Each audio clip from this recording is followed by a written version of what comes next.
طيب هذه يعني ربما في المجمل، ولو أخذت من وقت المشاهدين قليلا، إلا أنه سؤال غاية في الأهمية. أتانا شخص يريد أن يسلم، فماذا نفعل معه؟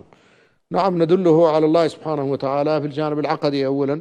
نقول له: أنت الآن لا بد أن تعلم أنك كنت غير موجود وأنك ستعود غير موجود، فمن الذي أوجدك ومن الذي خلقك؟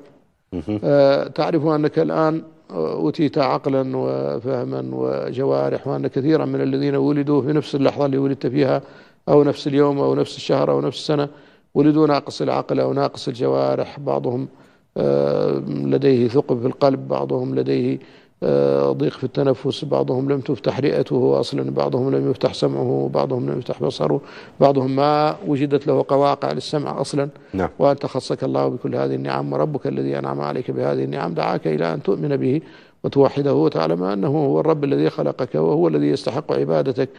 فإذا اقتنع بذلك واقتنع بأن الله هو ربه وأنه يستحق عبادته، نعلمه بماذا يعبد الله. إذا نبدأ بالعقل هنا. نعم، العقل والعقيدة. العقل أولا، لأنه لو بدأته بالنقل، النقل لا يصدقه.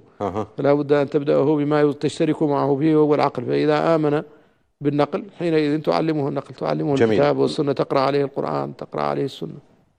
أول شيء يجب عليه فعله، أول شيء يجب عليه فعله شهادة لا إله إلا الله وأن محمد رسول الله، ولا بد أن تشرحها له وأن يكون فاهما لمعناها ومستوعبا له وملتزما به.